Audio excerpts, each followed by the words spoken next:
इन्होंने मेरे को देख लिया है। तो बकासुर जो है दौड़ता हुआ आया। तो दौड़ता हुआ जब आया तो वास्तव में उसने आते ही कृष्ण के ऊपर आक्रमण कर दिया, क्योंकि भेजा गया था वो इसी पर्पस के लिए, इसी कारण के लिए कि वो कृष्ण को जो है खा जाए। तो कृष्ण को उसने लिया और एकदम निगल लिया अपने गले में, खा लिया। तो ये सब जो है जब बलराम जी और बाकी सखाओं ने देखा तो वो मूर्छित हो गए। वैसे बलराम जी बाकी लीलाओं में जो है वो सब जानते हैं कि कृष्ण जो है उनके ऊपर कोई प्रभाव नहीं पड़ता, ये राक्षस कुछ भी नहीं है, ये तो मेरे कृष्ण की लीला है, मेरे भाई की लीला है। तो लेकिन इस वक्त जो है वास्तव में उनके ऊपर भी लीला शक्ति का प्रभाव था, योग माया का प्रभाव था। तो वो भी चिंतित हो गए कि अरे कृष्ण को कैसे खा गए ये। तो ये सब जो है जैसे उन्होंने देखा तो सब के सब मूर्छित हो गए थे।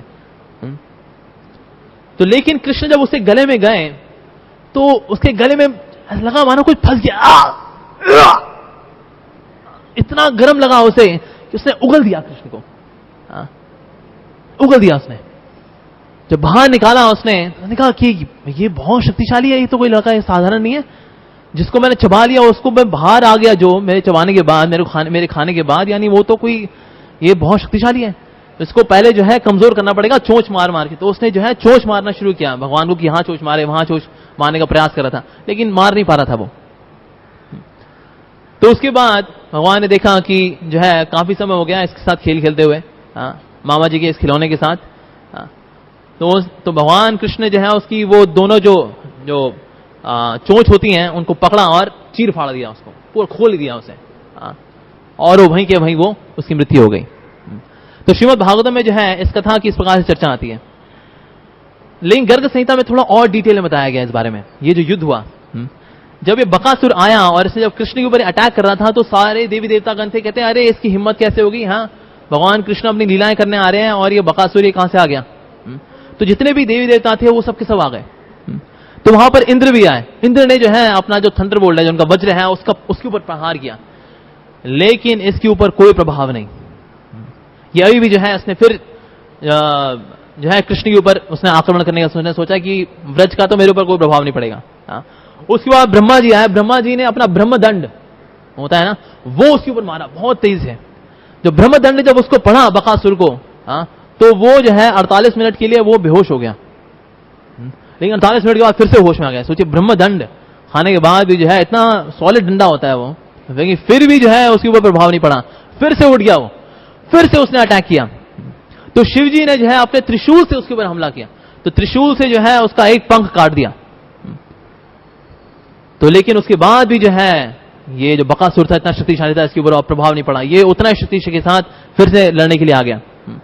तो जो वायु है उसने अपना जो वायु जो हथियार है उससे आक्रमण किया, तो बल्कि उसके तो एक पंख तो था, एक पंख से उड़ने लगा और वो जो है वायु का जो अस्त्र था उसको निष्फल कर दिया।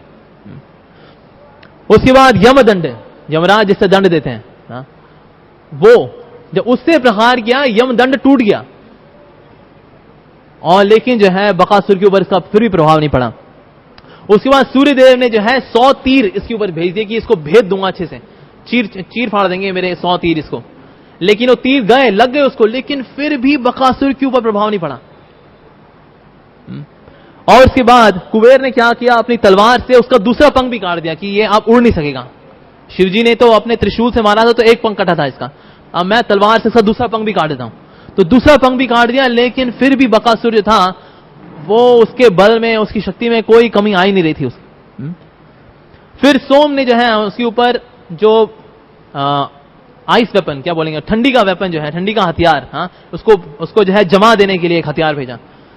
तो ठंडी के कारण जो है थोड़ी उसको मूर्छा हुई, लेकिन फिर से जो है खड़ा हो गया कि नहीं मेरे को कृष्ण को मारना है। उसके बाद अग्नि ने सारे उसके शरीर के ऊपर जितने भी पंख थे जला दिए। मतलब कितनी ज्यादा दयनीय अवस्था है उसकी। लेकिन बिल्कुल हमें ये नहीं सोचना चाहिए क्योंकि वो राक्षस है, कृष्ण को मारने के लिए आए हैं।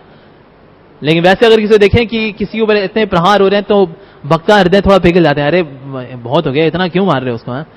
लेकिन बकासुर जो है यहां पर एक राक्षस है। और उसके बाद अग्नि के बाद वरुण ने जो है उसको रस्सी से बांधा और जमीन में खदेड़ता हुआ ले गया, वो कई सैकड़ों मील तक घुमाया, खूब रगड़ा उसे।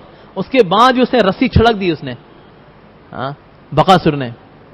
फिर भी वो फिर से खड़ा हो गया, उसके बाद भद्रकाली आई, काली मां होती है ना, वो उन्होंने अपना गदा ली और वो उससे सर पे मारी धाड़, और सर जो है वो टूट गया उसका यहां से।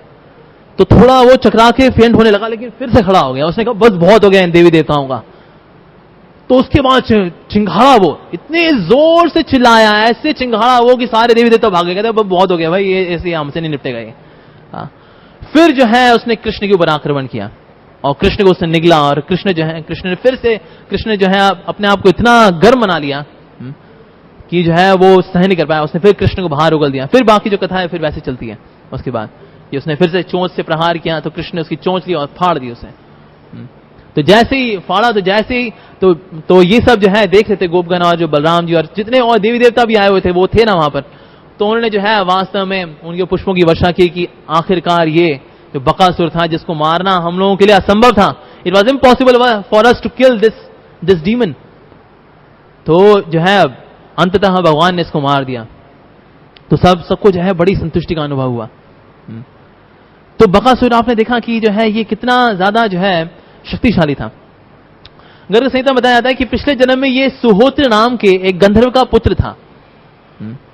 तो वास्तव में ये बकासुर बना कैसे है, इसके बारे में चर्चा आती है गर्ग संहिता में कि पिछले जन्म में ये सुहोत्र नाम के गंधर्व का एक पुत्र था। तो ये जो है जो कैलाश है पर्वत, वहां पर बहुत ही सुंदर फूल होते हैं, बहुत बड़े और बहुत सुंदर महक वाले फूल होते हैं। वो तोड़ने के लिए गया था कि कृष्ण को अर्पित करूंगा मैं। तो जैसे ही अर्पित करने के लिए गया, तो जितने भी जो शिवजी के पार्षद थे उन्होंने पकड़ लिया इसको। अरे यहां पर कैसे आ गए तुम, ये फूल पकड़ने के लिए, फूल तोड़ने के लिए? पकड़ के जो है शिवजी के पास ले गए। तो इन्होंने बोला, सुहोत्र ने कहा कि मैं तो कृष्ण की सेवा के लिए लेके जा रहा हूं, ये फूल अपने लिए थोड़ी लेके जा रहा हूं।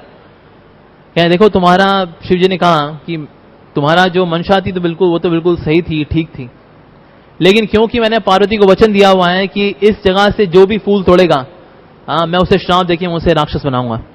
और वो इसलिए क्योंकि ये यहां पर जो फूल हैं, यहां पर 1,00,000 फूल हैं, यानी कि 100,000।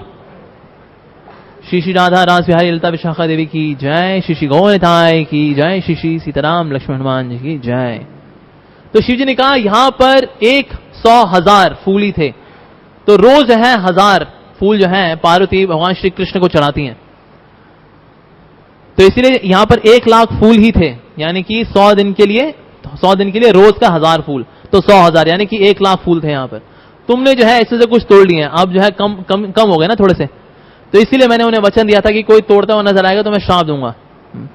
तो इसलिए मुझे तुम्हें श्राप देना पड़ रहा है, लेकिन तुम्हारा उद्धार होगा। अगले बार जब तुम राक्षस बनोगे तो भगवान श्री कृष्ण के ही हाथों मारे जाओगे और तुमको मुक्ति मिलेगी, तुम भगवत धाम जाओगे।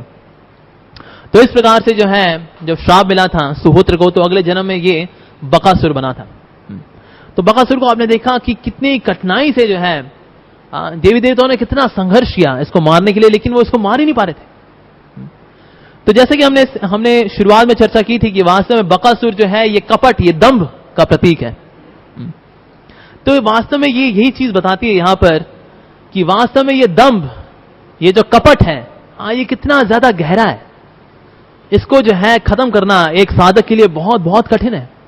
और किसी देवी देवता में जो है इसमें इतनी क्षमता नहीं है कि वास्तव में हमारे अंदर के उस दंभ को, उस कपट को मार सके। सिर्फ भगवान श्री कृष्ण की कृपा से या उनके प्रतिनिधि की कृपा से ही वास्तव में संभव है कि हम इस दंभ को, इस कपट को, जो कि हमारे अंदर बहुत ही गहराई के साथ बैठा हुआ है, इसको हम निकाल सकें। तो इस लीला में जो है कई चीजें हैं जो कि विवेचना करने लायक हैं। तो जैसे कि जो बकासुर ने भगवान श्री कृष्ण को निगला, तो उसको इतना गर्म लगा कि उसने उगल दिया उसने कृष्ण को बाहर, इतना गर्म लगा उसे। अब ये बात जो है वास्तव में विचार करने लायक है कि कृष्ण जो है वो तो इतने मधुर है। वल्लभाचार्य जी की बड़ी सुंदर रचना है, very beautiful composition, very sweet composition, Madhurashtakam. कि भगवान जो है उनका चेहरा कितना मधुर है, उनकी मुस्कुराहट कितनी मधुर है, उनके नयन कितने मधुर हैं, उनका चलना कितना मधुर है, उनका दौड़ना कितना मधुर है, उनका सोना कितना मधुर है, उनका बातचीत करना कितना मधुर है, उनकी लीला कितनी मधुर है, उनके गोप कितने मधुर हैं, उनकी यमुना कितनी मधुर है, उनका राक्षसों का मारना वो कितना मधुर है। तो उनका तो सब कुछ मधुर है। मधुराधिपते, है क्या है, रखिलम मधुरम। तो वो जो मधुरताओं में सर्वश्रेष्ठ हैं, उन परम भगवान श्री कृष्ण को नमन करता हूं। ये वल्लभाचार्य लिख रहे हैं। तो कृष्ण वास्तव में कितने ज्यादा मधुर हैं, कितने ज्यादा वास्तव में अमृतमय है। हाँ, रसो वैसा, तो रस के सागर हैं वो। तो ऐसे अनुराग वल्ली करके भी एक बहुत सुंदर कंपोजिशन है, बहुत ही जो है भक्ति से ओतप्रोत है। श्री विश्वनाथ चक्रवर्ती ठाकुर ने लिखा है इसके अंदर, उन्होंने लिखा है कि मेरी इस मैं जो आत्मा हूं, मेरा ये एक शरीर क्यों हो, मेरे करोड़ों करोड़ों शरीर हो। उन करोड़ों करोड़ों शरीर में, हर एक शरीर में मेरे करोड़ों करोड़ों मुंह हो, और उन करोड़ों करोड़ों मुंह में जो है, हर एक मुंह में मेरी करोड़ों करोड़ों जीवाएं हों, और उन करोड़ों करोड़ों जीवाओं में हर एक जीवा के ऊपर करोड़ों करोड़ों नाम हो। क्योंकि वास्तव में आपके जो नाम है, आपके रूप, आपके गुण, जो आपकी लीलाएं हैं, उनमें जो इतना अमृत भरा है कि वास्तव में ये कम पड़ते हैं। ये जो मेरे पास है, ये एक शरीर जिसमें कि सिर्फ एक ही मुंह है, एक ही जीवा है, हाँ, ये कम पड़ते हैं भगवान। तो मेरे करोड़ों करोड़ों शरीरों में मेरे करोड़ों करोड़ों कान हो, जिनसे मैं करोड़ों करोड़ों गुना जो आपके अमृत का रस है, जो आपकी भक्ति का रस है, उसका आस्वादन कर सकूं। मेरे उस करोड़ों करोड़ों शरीरों में मेरे करोड़ों करोड़ों हृदय हो, जिनसे मैं आपका आलिंगन करूं। मेरे करोड़ों करोड़ों हाथ हो, जिनसे मैं आपकी सेवा करूं। मेरी करोड़ों करोड़ों बुद्धियां हो, जिनसे मैं ये सोच सकूं कि मैं आपकी सेवा किस प्रकार से करूं। हे कृष्ण, उस भला शरीर का क्या लाभ जिसमें सिर्फ ये एक ही मुंह है, एक ही कान है। मेरे करोड़ों करोड़ों शरीर होने चाहिए थे, करोड़ों करोड़ों कान, करोड़ों करोड़ों जीवाएं, उन करोड़ों करोड़ों जीवाओं में करोड़ों करोड़ों नाम होने चाहिए थे। तब जाकर मैं कहीं आपकी उस अनंत मधुरता का थोड़ा सा आस्वादन कर पाता। इतनी मधुरता है आप में। तो आचार्यगण तो बता रहे हैं कृष्ण कितने ज्यादा मधुर हैं, लेकिन यहां पर बकासुर को वो मधुरता एकदम उल्टी प्रतीत हुई। इतनी ज्यादा गर्मी लगी, इतना ज्यादा, मतलब ऊष्मा अग्नि से भी ज्यादा गर्म लगे कृष्ण। तो इसका एक कारण जो आचार्यगण बताते हैं वो ये है कि वास्तव में भगवान श्री कृष्ण की ब्रह्म ज्योति जो उनके शरीर से निकल रही है, उसकी अग्नि को सहन नहीं कर पाया वो, और उसने कृष्ण को निकल दिया। लेकिन हमारे हम लोगों के लिए जो साधक हैं, हमारे लिए ये किस प्रकार से महत्वपूर्ण है, how is it important for us. हमारे लिए इंपॉर्टेंट इसलिए है ये, क्योंकि वास्तव में जिस तरह से कृष्ण को जो है बकासुर अपने गले में नहीं रख पाया, उस तरह से हम कृष्ण के नाम को, जो कि कृष्ण से अभिन्न है, उसका जप ठीक से नहीं कर पाते हैं। नाम का कीर्तन हम ठीक से नहीं कर पाते हैं। जप करते हुए हमें सबसे ज्यादा मधुर नींद आती है। भगवान कृष्ण के नाम की मधुरता का अनुभव नहीं होता, उस वक्त बड़ी मधुर नींद आती है। जब कृष्ण की लीलाओं की चर्चा होती है तो बड़ी मधुर नींद आती है। कृष्ण के नाम का कीर्तन होता है तो बड़ी मधुरता से मन कहीं और भाग जाता है। लेकिन कृष्ण की मधुरता की ओर हमारा ध्यान तो कभी जाता ही नहीं। तो हमने जो है भगवान की मधुरता का बिल्कुल बकासुर की तरह एकदम उल्टा आस्वादन हम करते हैं। तो कहीं ना कहीं वो बकासुर हमारे अंदर भी है कि हम इस नाम का आस्वादन नहीं कर पा रहे, जो कि वास्तव में अमृत से भरा हुआ है, अमृत से भरा हुआ है। इसीलिए वास्तव में जब कई बार, जैसे कि एक बार एक व्यक्ति ने किसी से कहा कि, एक भक्त से पूछा कि आपका सिद्धांत क्या है, तो भक्त ने कहा chant Hare Krishna and be happy. कहते हैं अच्छा ठीक है, मैं आपके मंदिर मैं आके देखता हूं भाई किस तरह से chant Hare Krishna and be happy. तो सुबह सुबह आया वो मंगल आरती के बाद, तब जो है भक्त जप कर रहे थे, हरे कृष्णा हरे कृष्णा हरे राम राम राम हरे राम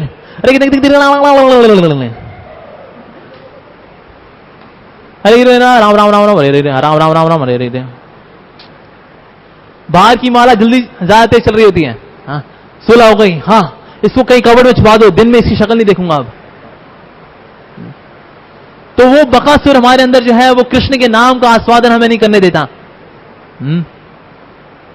तो जब हम असावधानी पूर्वक किए गए जप के साथ अपना संबंध बनाते हैं तो अभिनय क्या होगा, और ज्यादा असावधानी पूर्वक किया गया जप। जब असावधानी पूर्वक किए गए जप से संबंध बनता है तो असावधानी पूर्वक जप ही अभिनय बनता है। और प्रयोजन क्या होता है, प्रयोजन होता है अपराध, और अपराध के साथ साथ और ज्यादा किया जाने वाला असावधानी पूर्वक जप। So inattentive chanting produces more inattentive chanting, bad chanting produces more bad chanting. तो जब हम वास्तव में जप ठीक से नहीं कर पाते, तो ये जो हम जप ठीक से नहीं करते, तो ये गलत तरीके से किया गया जब ये बुद्धि देता है कि देखो भाई जब तो इतना ही हो सकता है, मेरे पास ना सेवाएं बहुत सारी है ना, सेवाएं ज्यादा जरूरी है, नाम तो देखो होता रहता है ना, तो ये तो जो है बैकग्राउंड म्यूजिक की तरह होना चाहिए हरि नाम, तो बाकी जो है हमारे जितने प्लान्स हैं वो चलने चाहिए, वो सबसे जरूरी है। हाँ, कि इमीडिएटली इसके बाद मेरे को क्या करना है वो सबसे जरूरी है, हरि नाम तो होता रहता है, ये तो बैकग्राउंड म्यूजिक है ना। तो जो है वास्तव में ये बकासुर जैसा स्वभाव होने के कारण ये बुद्धि आती है इस प्रकार की। तो इसलिए जो है वास्तव में भक्त अक्सर संघर्ष करते हैं। और ये जो हरि नाम है वास्तव में, जो कि वास्तव में जो कि भगवान का सबसे ज्यादा कृपालु रूप है, सबसे ज्यादा कृपालु रूप है, उसी के साथ हम जुड़ नहीं पाते। क्यों? क्योंकि हमारे अंदर कहीं ना कहीं दंभ है। क्योंकि जप में सफलता का जो मेन कारण है वो है जप के पीछे जो हमारा भाव है, बहुत जरूरी है। ऑफकोर्स आनंदम बुद्धि वर्धनम प्रतिपदम पूर्ण अमृता स्वादनम, ये बात बिल्कुल सही है। लेकिन जब आनंद प्राप्त करने के लिए जब जप किया जाता है तो आनंद इसमें नहीं मिलता है। क्यों? क्योंकि आनंद का एक सिद्धांत है कि आनंद के पीछे जितना आप भागेंगे ना, ये उतना आपसे दूर भागेगा। जैसे यश भी होता है, जो व्यक्ति यश के पीछे जितना भागता है ना, वो यश उससे दूर भागता है। और जितना कोई यश से दूर भागेगा या जो है निस्वार्थ भाव से सेवा करेगा, प्रसन्नता और यश उसके पीछे भागेंगे। ये सिद्धांत है, ये नियम है। तो जब कोई जप करता भी है तो सोचते हैं हरे कृष्ण कृष्ण कृष्ण हरे हरे, हरे नाम राम राम हरे हरे। अरे आनंद नहीं आ रहा, क्या हो गया? हरे कृष्ण कृष्ण कृष्ण हरे हरे, हरे नाम राम राम हरे हरे। अरे आनंद नहीं आ रहा प्रभु, आनंद नहीं आ रहा, कमाल है, आनंद नहीं आ रहे। हाँ, मुझे तो भक्त बोला था आनंद आएगा इसमें, हरे कृष्ण कृष्ण हरे हरे, हरे नाम राम राम। अरे आनंद नहीं आ रहा प्रभु, देयर इज नो ब्लिस प्रभु, आनंद नहीं आ रहा प्रभु, आनंद नहीं आ रहा, हरे कृष्ण कृष्ण। क्या हरि नाम हमारे लिए सिर्फ आनंद प्रदान करने का एक वस्तु मात्र है? तो जब इस भाव के साथ जब साधक जप करता है तो वास्तव में हरि नाम उसे कभी आनंद नहीं देने वाले, उसे सेवन मुखे ही जीवत दो बताया गया। तो सेवा का भाव जब तक नहीं होगा तब तक जो है हरि नाम में रुचि नहीं आएगी। श्रील भक्ति सिद्धांत सरस्वती ठाकुर क्या कहा करते थे? One should hear with service inclined years. जो कान है ना वो सेवा भाव में जो है उठ जाए। One should hear with service inclined years. तो वैसे हमें सुनना चाहिए वास्तव में। ऐसे भगवान श्री कृष्ण जब अपनी बांसुरी अपनी वंशी के ऊपर जब कोई धुन छेड़ते थे तो उसके बाद जो जितनी गौएं हुआ करती थी उनके कान जो है उस तरफ हो जाया करते जहां कृष्ण की बांसुरी की धुन आ रही है, वो मुड़ जाया करते थे। Service inclined years. तो हरिनाम जो है हमें वैसे ही लेना है, विद सर्विस इंक्लाइंड ईयर्स। तो तब जो है वास्तव में हरिनाम का आस्वादन हो सकता है। अदरवाइज सालों साल बीत जाएंगे, मालाएं टूट जाएंगी, रगड़ते रगड़ते कुछ नहीं होने वाला, कुछ नहीं होने वाला। तो वास्तव में जब तक जो है भाव हमारा जो सेवा का भाव अगर नहीं होगा अगर जब करते वक्त, तो वास्तव में ये बकासुर का जो मनोभाव है ये कभी भी हमें हमारे साधना में सफल नहीं होने देगा। क्योंकि इसके लिए बहुत आवश्यक है निस्वार्थ भाव, सेवा का भाव। तो श्री प्रभुपाद के जो एक गुरु भाई हुए कृष्णदास बाबा जी महाराज, उन्होंने बोन महाराज से कहा, बोन महाराज से जिनको कि श्री भक्ति सिद्धांत सरस्वती ठाकुर ने लंदन भेजा था प्रचार करने के लिए कि वो गौड़ी वैष्णव सिद्धांत का वहां प्रचार करेंगे। लेकिन वहां से जो है काफी उन्होंने पैसा ही भेजा था उन्हें कि प्रचार में कोई सफलता हो। कई $100 थे भेजा करते थे, आई थिंक $700 करके भेजते थे वो हर महीने कि वहां प्रचार शुरू हो। लेकिन बोन महाराज जो थे वहां पर असफल होकर लौटे थे। लेकिन श्री प्रभुपाद यहां से सिर्फ ₹40 लेके गए थे और उन्हें 11 साल में जो है इतनी 108 मंदिर और पूरे विश्व में कृष्ण भावनामृत का प्रचार कर दिया। तो कृष्णदास बाबा जी महाराज ने बोन महाराज से कहा, मैंने कहा आप भी बहुत विद्वान हैं और भक्तिवेदांत स्वामी महाराज भी बड़े विद्वान हैं, आपको भी अंग्रेजी आती है, वो भी अंग्रेजी में बड़े दक्ष हैं, आप भी बहुत पढ़े लिखे हैं, वो भी बहुत पढ़े लिखे हैं, आप भी शास्त्र में बड़े परिपक्व हैं, वो भी शास्त्र में बड़े परिपक्व हैं, लेकिन आप असफल रहे पाश्चात्य देश में प्रचार करने के लिए, लेकिन भक्तिवेदांत स्वामी महाराज वो सफल रहे। जानते हैं क्यों?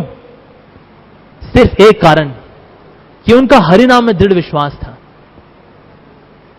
तो प्रचार में जो है सफलता तभी मिलेगी जब हमारा हरिनाम में दृढ़ विश्वास होता है। कोई भी टेंपल, कोई भी सेंटर हमारा इस्कॉन का, उसकी सफलता 3 चीजों के ऊपर निर्भर करती है प्राइमरीली। ऑफकोर्स ये ऐश्वर्य होना जरूरी है क्योंकि कई भक्त लोग आते हैं तो हमें प्रचार करने का मौका मिलता है। लेकिन कोई भी सेंटर, कोई भी टेंपल, उसकी सफलता 3 चीजों के ऊपर निर्भर करती है। कि वो 3 कार्य कितनी ज्यादा दक्षता के साथ, कितनी ज्यादा प्रीति के साथ किए जा रहे हैं। और वो 3 कार्य हैं कृष्ण पूजा, कृष्ण नाम कीर्तन और कृष्ण कथा। यदि ये 3 कार्य बड़ी दक्षतापूर्वक, बड़े श्रद्धा भाव के साथ, प्रीति के साथ जब ये कार्य किए जाते हैं, तो वास्तव में वो उस मंदिर, उस सेंटर की सफलता को कोई रोक नहीं सकता। तो ये जो है कृष्णदास बाबा जी महाराज, जो कि श्री प्रभुपाद जी के गॉड ब्रदर थे, उन्होंने बहुत महाराज को कहा कि भक्तिदान स्वामी महाराज की सफलता का कारण है कि उनका हरिनाम में बड़ा दृढ़ विश्वास था। तो इस प्रकार का विश्वास हमारा भी होना चाहिए। जैसे कि जब कृष्ण बलराम मंदिर की जब स्थापना हुई भुवनेश्वर में, तो श्री गौर गोविंद महाराज ने कहा, I have opened a crying school, मैंने क्रंदन करने का यहां एक पाठशाला खोली है, यहां हम सब क्रंदन करेंगे, यहां हम सब रोएंगे। तो किसी ने कहा ये किस प्रकार का मंदिर खोल रहे हैं यहाँ पर, ये क्रंदन करने वाला स्कूल कैसा होगा ये? तो हाँ, हम क्रंदन करेंगे यहां कृष्ण के नाम का। तो यहां जैसे श्रील प्रभुपाद जी कहा करते थे कि वास्तव में हरिनाम हमें ऐसे लेना चाहिए जैसे कि कोई बच्चा होता है, वो अपनी माँ का की उपस्थिति चाहता है, उसकी अनुपस्थिति में रो रहा है वो, तो वैसा ही हमारा हरिनाम होना चाहिए। हमारा तो हरिनाम ऐसा होता है कि दूध पी के बच्चा सो गया, अब मां की आवश्यकता है ही नहीं। तो बकासुर जो है हमें दूध पिला के सुला देता, कहता है अरे क्यों क्रंदन कर रहे हो हरिनाम का, सो जाओ, एंजॉय लाइफ। तो वास्तव में जो है, तो ये जो है वास्तव में क्रंदन होना चाहिए हरिनाम। तो सेवा की जो है भूख होना, ये बहुत बहुत बहुत आवश्यक है। नहीं तो अगर वास्तव ऐसे कि आज हम कपट और दम्भ की बात करें, जब कपट और दम्भ के भाव के साथ जब हरिनाम लिया जाता है, तो हरिनाम तो निकलता है ऑफकोर्स, हरे कृष्ण कृष्ण कृष्ण हरे हरे, हरे राम राम राम हरे हरे, लेकिन उसका प्रभाव इतना ज्यादा नहीं पड़ता, पूरी तरह से नहीं पड़ता। जैसे कोई बंदूक होता है ना, बंदूक के अंदर अगर नकली गोलियां डाली जाती है ना, बिल्कुल वैसी आवाज आती है ठाएं, असली गोली डालो तो भी वैसी आवाज आती है ठाएं। लेकिन नकली गोली जब डाली होती है, गोली चलाना प्रभाव नहीं पड़ता सामने वाले के ऊपर, उसको कोई हानि नहीं होती।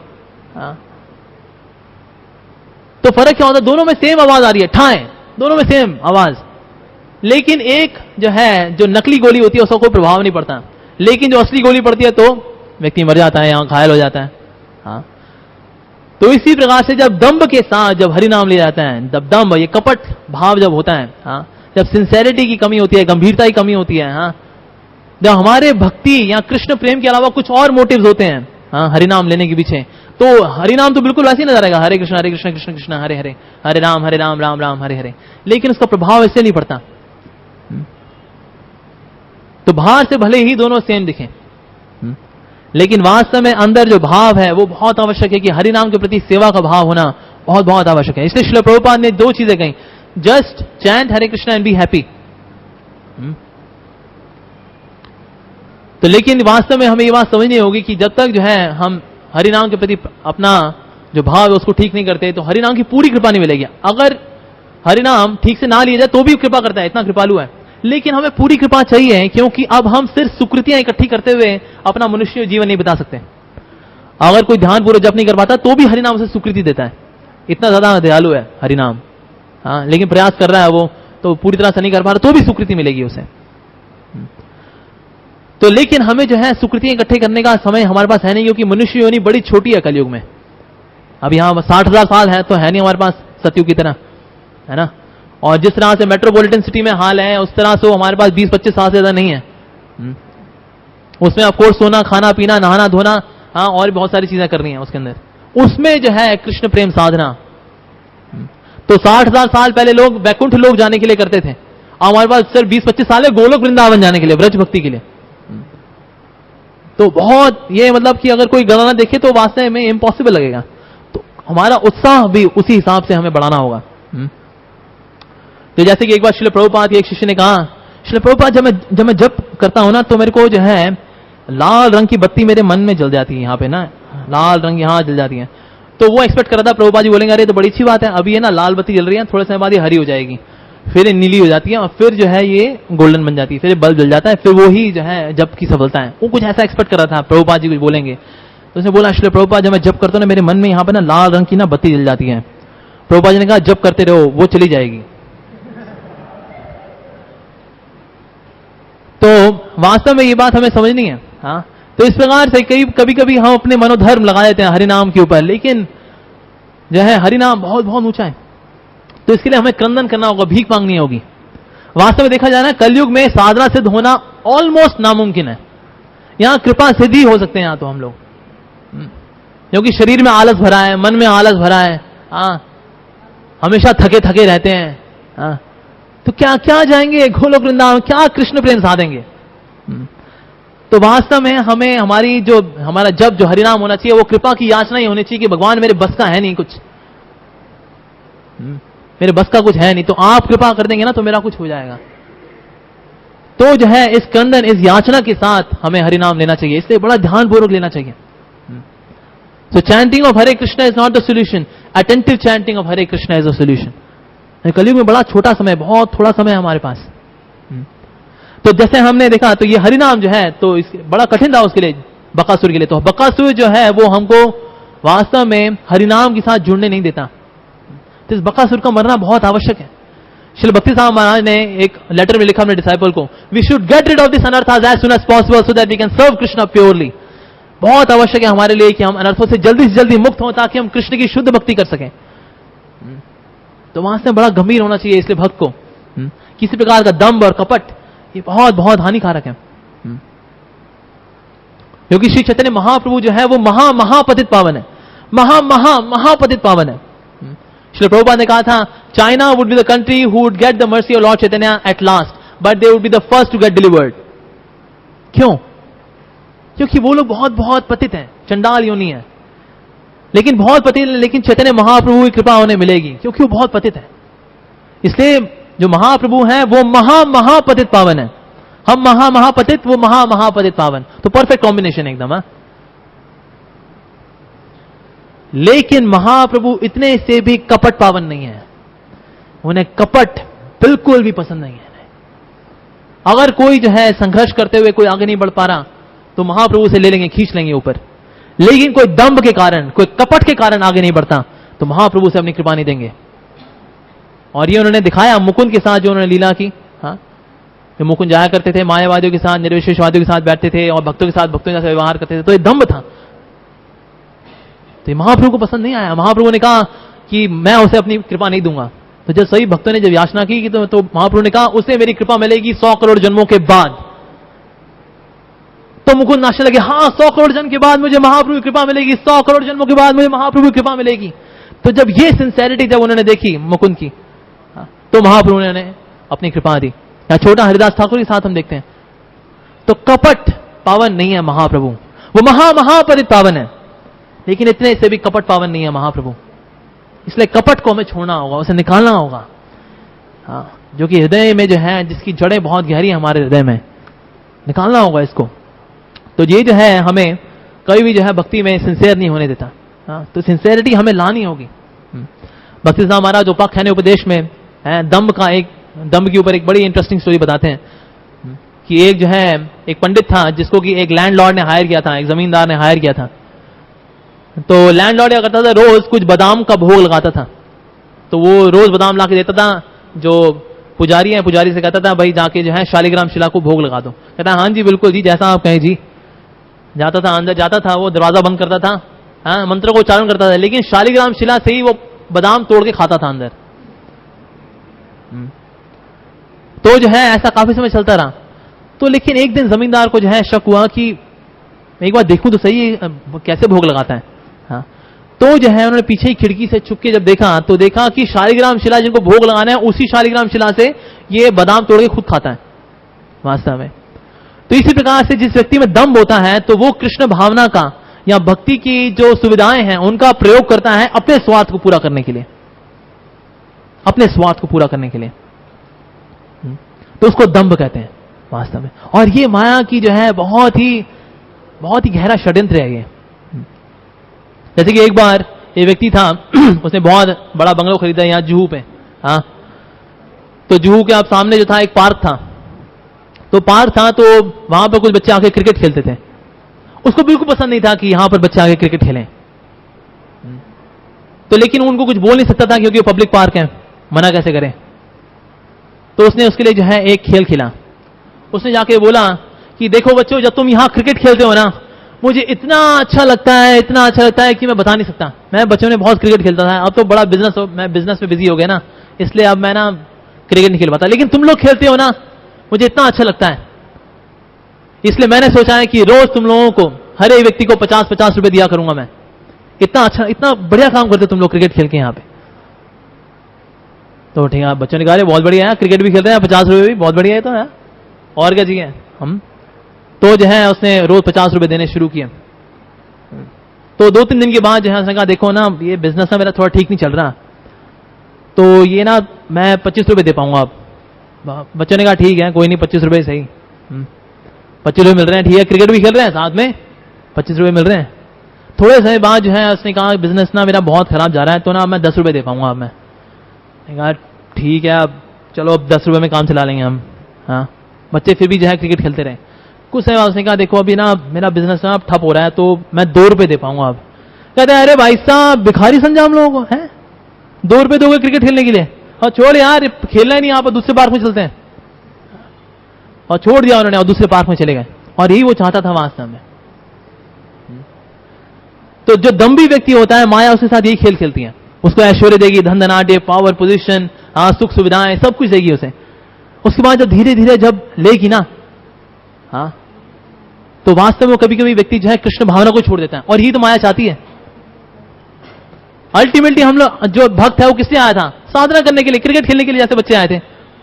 वो आया नहीं था सुख सुविधाओं के लिए। उसने सोचा था भाई मैं हरे कृष्ण महामंत्र का कीर्तन करूंगा, भक्तों के संग में सुखी रहूंगा, बस। हाँ, लेकिन साथ में जब और कुछ मिलता है तो लगता है अरे बहुत बढ़िया जी, भक्ति भी हो रही है, साथ में यही मिल रहा है, अरे बहुत बढ़िया है, तो सुविधाएं मिल रही है, बहुत अच्छा है। हाँ, अरे बहुत अच्छा है, तो हाँ, अरे ये बना दिया मेरे को, अरे कमाल है, अरे मेरे को इस डिपार्टमेंट का हेड बना दिया, बहुत अच्छा है, अरे वेरी गुड, भक्ति भी चल रही है, ये भी चल रहा है, हाँ, बहुत बढ़िया। लेकिन जब माया इसको थोड़ा थोड़ा खींचती है, तो वो आया था भक्ति करने के लिए, लेकिन इन सुविधाओं से आसक्त होने के कारण वो भक्ति को छोड़ देता है वास्तव में। तो ऐसा कब होता है वास्तव में? जब उसके हृदय में दंभ होता है, जब वो दंभ के द्वारा, कपट के द्वारा जो वो है, जब तो ये नहीं सोच पाता कि वास्तव में उसका ओरिजिनल उद्देश्य क्या था। बच्चों का ओरिजिनल उद्देश्य क्या था? पैसा कमाना ना, क्रिकेट खेलना, बस। तो बच्चे भी तो इस तरह से भक्त जो है, जो साधक है, वो इसलिए आता है भक्तों के समाज में कि बस हरिनाम कीर्तन करेंगे, भक्तों के संग में रहेंगे, साधु संग करेंगे, कृष्ण कथा, कृष्ण नाम कीर्तन, दिस इज लाइफ, बस, और कुछ नहीं चाहिए। लेकिन जो उसके अंदर जो दम्भ है उसके बारे में अभी नहीं पता उसे। ऐसे एक सेइंग है, in a quest to become good I discovered how bad I am. तो जब वास्तव में भक्त जब भक्ति करना शुरू करता है तो उसे पता लगता है कि हृदय में तो अरे ये कलमश भी है, अरे वो कलमश भी है, अरे काम करो, लो मोह मत, अरे यार क्या क्या क्या लंबी लिस्ट है तो। हाँ, तो in a quest to become good we discover how bad we are. तो वास्तव में दम जो है ये बहुत गहरा है। ऐसे गौर किशोर बाबा जी महाराज के पास एक बार एक व्यक्ति आया, तो वो जो है तब उस समय कृष्ण का तब जो है कीर्तन चल रहा था। कीर्तन में जो है वो भावावेश दिखाने लगा, हाँ कृष्णा कृष्णा, हाँ, और आंसू जो है उसके निकल रहे थे आंखों से। हमने कहा अरे ये तो भाई, ये तो भाव की बड़ी ऊंची स्थिति में आ गया, ये तो देखो। तो गौर किशोर बाबा जी ने कुछ नहीं बोला। उसके बाद जब वो व्यक्ति चला गया ना, तो सबने कहा बाबा जी महाराज आपने देखा कितना, ये तो बड़ा उच्च कोटि का वैष्णव लग रहा था। कोई कीर्तन हुआ तो आंखों से पानी, और उसकी हवा जो आवाज है वो थरथरा रही थी, तो ये तो कोई उच्च कोटि का वैष्णव ही होगा ये। और कृष्ण बाबा जी महाराज ने कहा वो तो अभी नौसखिया भी नहीं है, वो तो अभी नौसखिया भक्त भी नहीं बनाया अभी। तो सब हैरान रह गए, ये क्या बोल दिया बाबा जी महाराज ने। बाबा जी महाराज ने कहा, तो गौर कृष्ण बाबा जी महाराज ने कहा कि वास्तव में ये जो भक्ति के जो भाव हैं, हाँ, ये जो है कभी भी पब्लिकली कोई शो नहीं करता। कोई भी जो है शुद्ध भक्त पब्लिकली शो नहीं करता।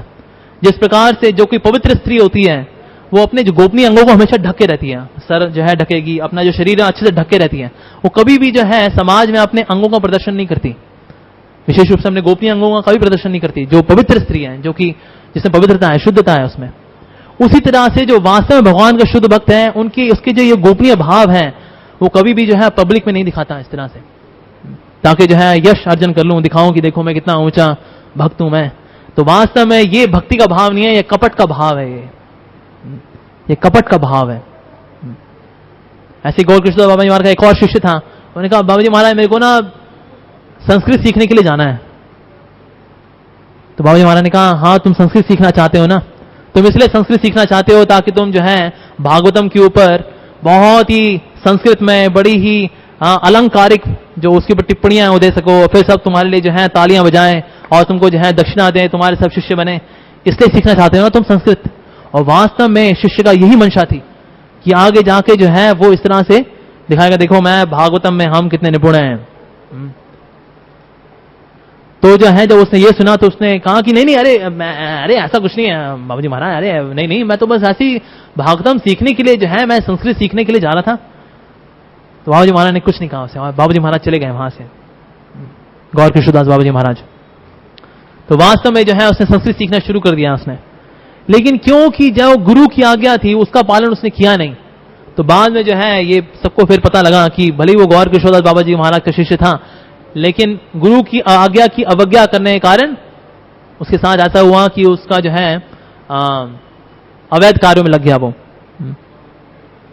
तो इस प्रकार से जो है जो दंभ होता है, जब जो है शिष्य जो है गुरु से को देखता है कि भाई मैं जो है कुछ अलग कर लूं ना तो मैं जो है ज्यादा विख्यात हो जाऊंगा, ज्यादा प्रचलित हो जाऊंगा, तो ये दंभ है वास्तव में जो कि उसके हृदय में बैठा हुआ है।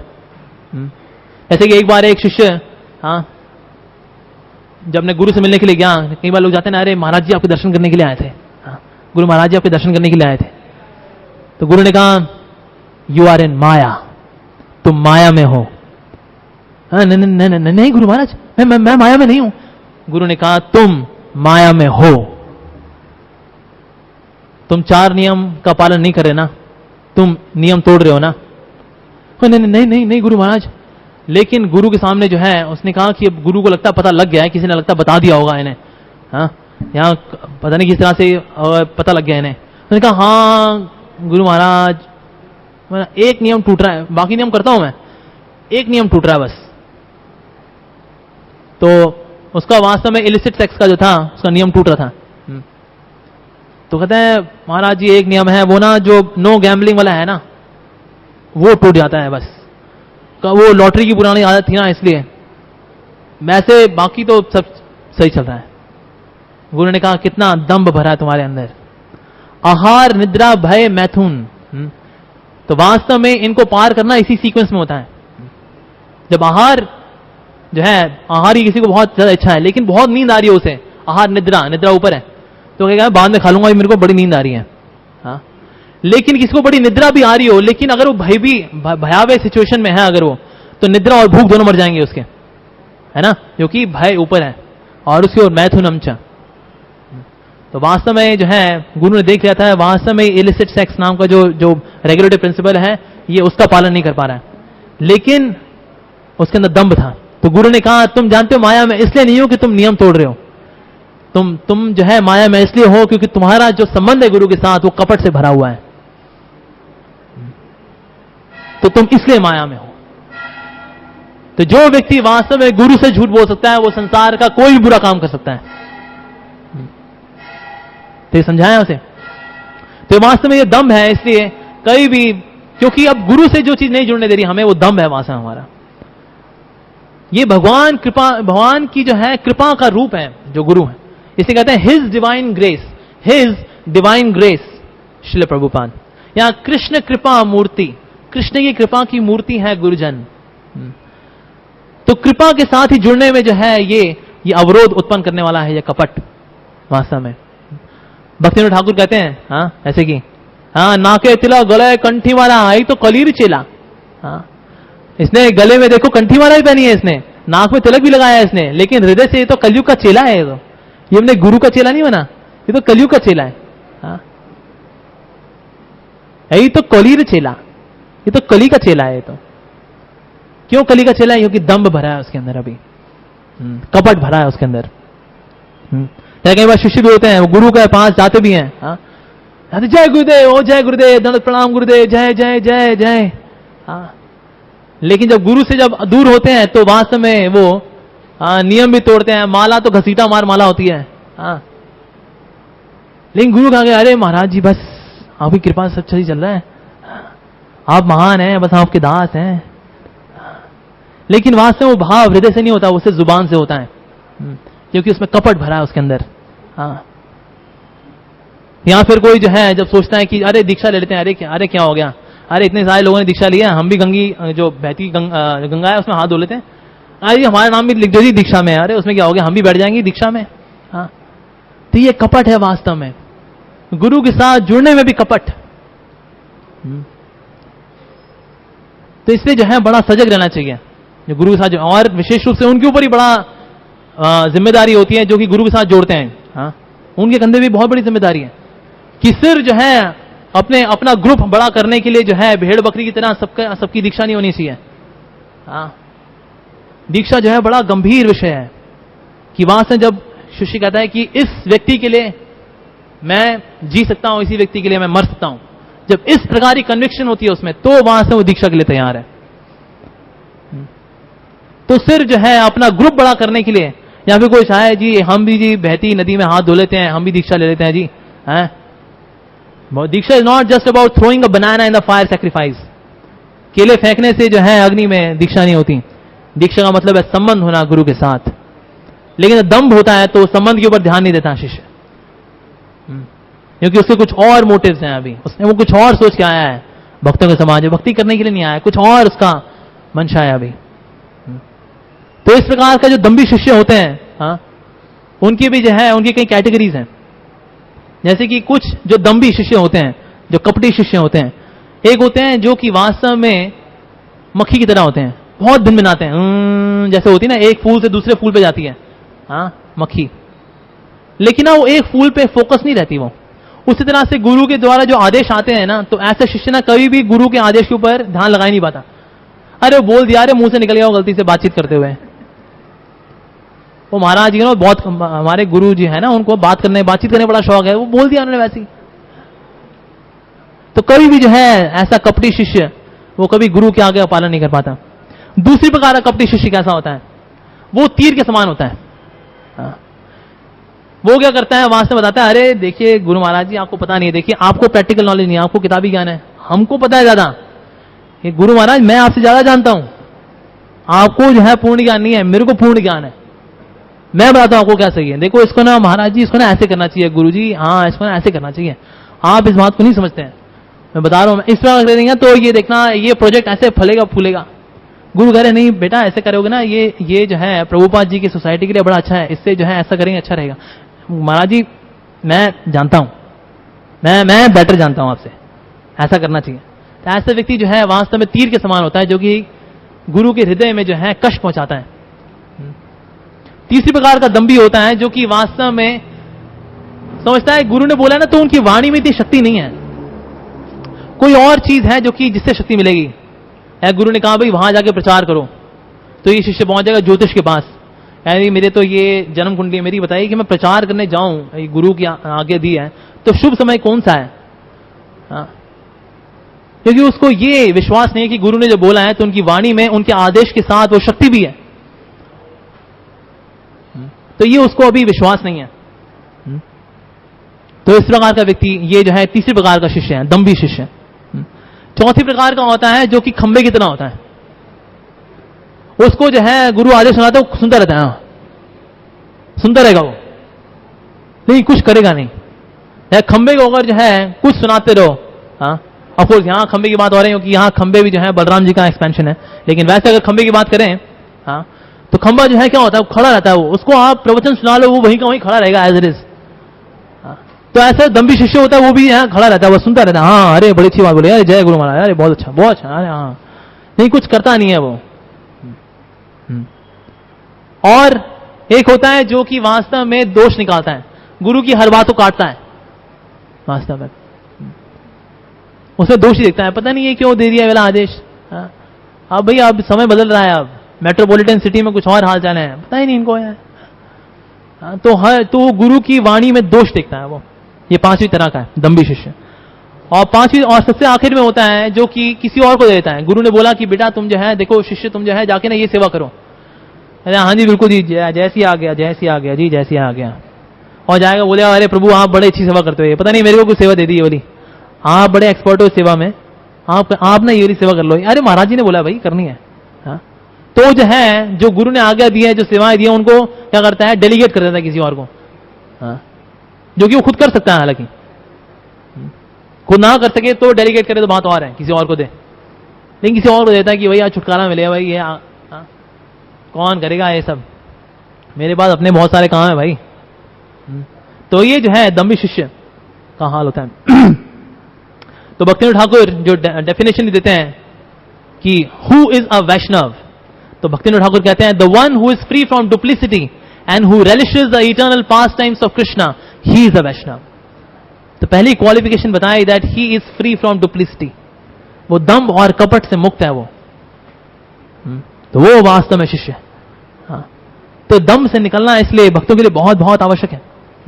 श्री भक्ति सरस्वती ठाकुर कहा करते थे, उन्होंने कहा that we are not pious people, nor are we impious people, nor are we mental speculators. We are simply true carriers of the non-duplicitous devotees of Lord Hari, who are initiated into the mantra Kirtaniya Sada Hari. कि हम ना तो पुण्यात्माएं हैं, ना हम पापात्माएं हैं, ना ही हम मनोधर्मी हैं। हम तो सिर्फ भगवान श्री हरे की निष्कपट शुद्ध भक्तों की चरण पादुकाओं को शीश पे धारण करने वाले सेवक हैं, वो दास हैं, जिनकी दीक्षा हुई है एक ही मंत्र में, कीर्तनीय सदा हरि। तो वास्तव में जो निष्कपट भक्त हैं, जब तक हम उनके चरणों की सेवा नहीं करेंगे, जब तक हम उनका जो है उनके आदेशों का पालन नहीं करेंगे, तब तक जो है इस दंभ से, इस कपट से जो कि हृदय में चिपका हुआ है, हाँ, इससे नहीं निकल सकते। इसको जो है हमारे आचार्य कहते हैं it is a stubborn ignorance, ये जिद्दी अज्ञानता है। एक तो अज्ञानता होती है जो इससे चिपकी होती है, तो भाई थोड़ा झाड़ दिया, कुछ मार दिया तो अज्ञानता टूट के हट गई चेतना से। एक है वो होती है स्टबर्न इग्नोरेंस, जिद्दी अज्ञानता, वो चिपक गई है।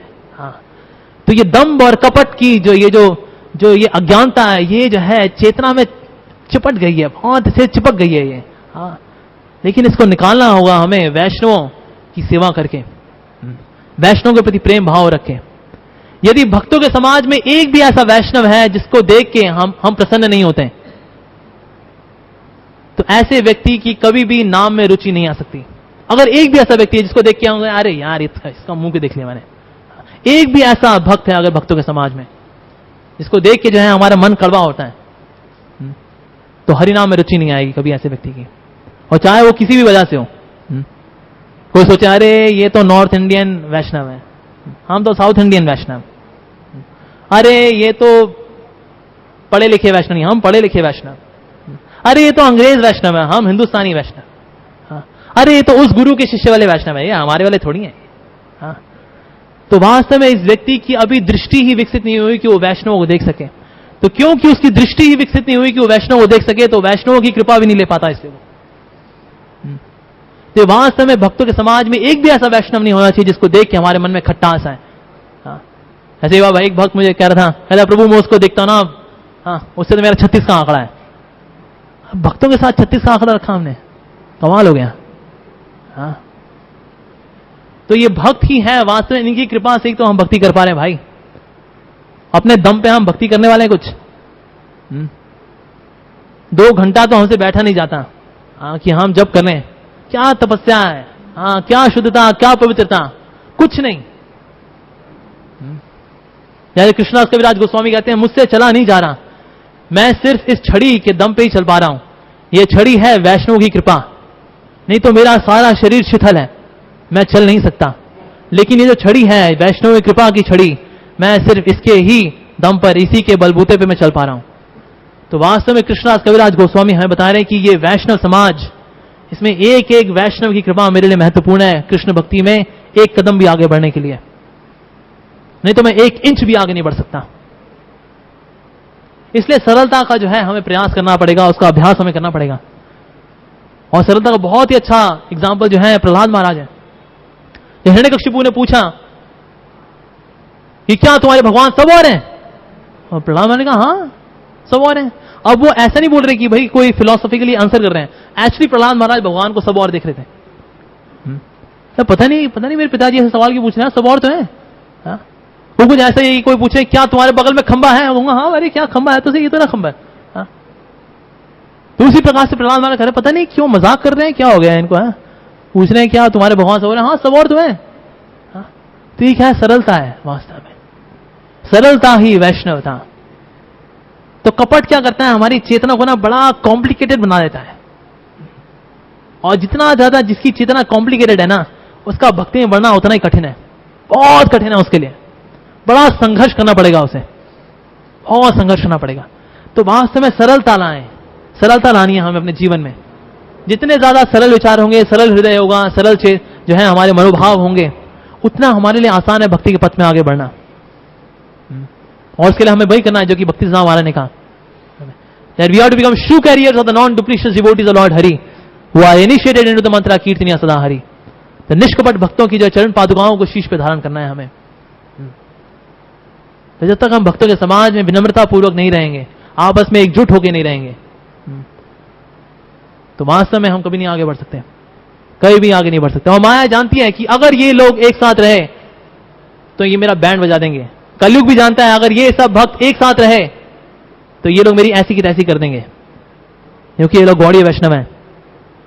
हाँ, इनके पास जो है आचार्यों की कृपा है, इसलिए सबसे बेहतर है इनको तोड़ा जाए, इनको अलग अलग किया जाए, फिर इनके बीच में मैं घुसूंगी मैं। हाँ, माया यही सोचती है।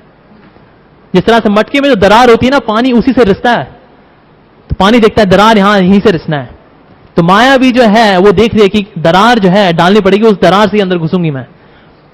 तो भक्तों के समाज में इसलिए एकता होना, आपस में प्रेम होना बहुत बहुत आवश्यक है, चाहे कोई भी कारण हो। We should always remain united. United we stand, divided we fall, Srila Prabhupada कहा करते थे।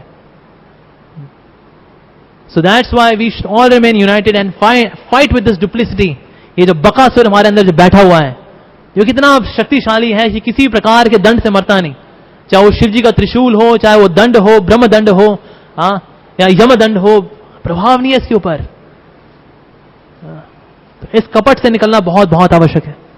तो ये कृष्ण जन्माष्टमी जो आ रही है वास्तव में हमारे लिए, हाँ, तो ये हमारे लिए एक तरह का, हमारे लिए एक दृढ़, हमें विश्वास लाना है अपने अंदर, एक दृढ़ संकल्प लाना है, एक क्रांति लानी है अपने जीवन में कि इस बकासुर को मारना है, मुझे इस बकासुर को मारना है। तो इस प्रकार से तब जो है हम शुद्ध भक्ति के धरातल पे जाएंगे, जो कि बहुत दुर्लभ है। In spiritual life easy going means no going. Srimad Bhagavatam में भी एक श्लोक आता है, where it is mention the advancement of a devotee depends on how much painstaking he is in Krishna consciousness. तो वास्तव में कृष्ण के लिए हम कितने कष्ट लेते हैं, भक्तों के से हम, हमारा स्नेह जो है कितना है, ये ही डिसाइड करेगा हमारा शुद्ध भक्ति में आगे बढ़ना। नहीं तो हम बढ़ ही नहीं सकते, सिर्फ ड्रामे चलते रहेंगे, हाँ, सिर्फ सुकृतियां इकट्ठी करते रहेंगे। कब तक सुकृति इकट्ठी करेंगे? बहुत लंबा सफर है। हाँ, तो उसके लिए जो है बड़ी गंभीरता चाहिए, बड़ी सजगता चाहिए हमें, और सरलता चाहिए हृदय में। हाँ, और वैष्णव समाज में जो है स्नेह, एक दूसरे के प्रति प्रेम, एक दूसरे एकजुटता होनी बहुत बहुत आवश्यक है। हमारी जो है अगर प्रीचिंग के रिजल्ट इतने सफलता हमें मिलनी है अगर, तो आपस में टूट के, तो हमें सफलता नहीं चाहिए। अगर आपस में एकजुट के रह के हमें इतनी सफलता मिलती है, हम इस इतनी सफलता में खुश रहेंगे। Because integrity of the Vaishnav community is most important, that is most important. So more than projects are people, क्योंकि जब सब साथ में रहेंगे तो सफलताएं अपने आप आएंगी। बड़े बड़े प्रोजेक्ट्स अपने आप सफल होंगे जब भक्त एक साथ मिलकर आगे बढ़ेंगे, तो इस बकासुर को मार सकेंगे। तुम्हारे अंदर के कॉन्फ्लिक्ट्स और हमारे बाहर के चैलेंजेस, इन सब के ऊपर जो है विजय प्राप्त करेगा भक्त, जब वास्तव में जो है भक्तों के समाज में प्रेम पूर्वक, स्नेह पूर्वक, सेवा भाव के साथ, विनम्रता के साथ, सरल हृदय होकर जब हम सेवा करेंगे, हरि नाम की शरण लेंगे, श्रवण कीर्तन, कृष्ण कथा, तव कथामृतम तप्त जीवनम, this Krishna's pastimes are life giving elixir, ये अमृत है वास्तव में। तो इसके लिए जो है हमें चाहिए कि वास्तव में हम अपने जीवन में गंभीरता लाएं, और एक कपट रूपी है जो बकासुर जो बैठ गया है, जम गया है, जो बड़ी मुश्किल से निकलता है, इसको निकालने के लिए पूरा जोर लगाएं, क्योंकि हमें महाप्रभु की कृपा चाहिए। हमें यदि हम कपटी रहे तो कपट पावन नहीं है महाप्रभु, ये याद रखना है हमें। पतित होंगे, महापतित होंगे, महाप्रभु बचा लेंगे हमें, लेकिन इस कपट से इसको निकालना है हमें जो हृदय में चिपका हुआ है। ठीक है, मैं यहीं पे समाप्त करूंगा। हरे कृष्णा, श्रील प्रभुपाद की जय। किसी का प्रश्न हो, एक दो हम ले सकते हैं। यस जी।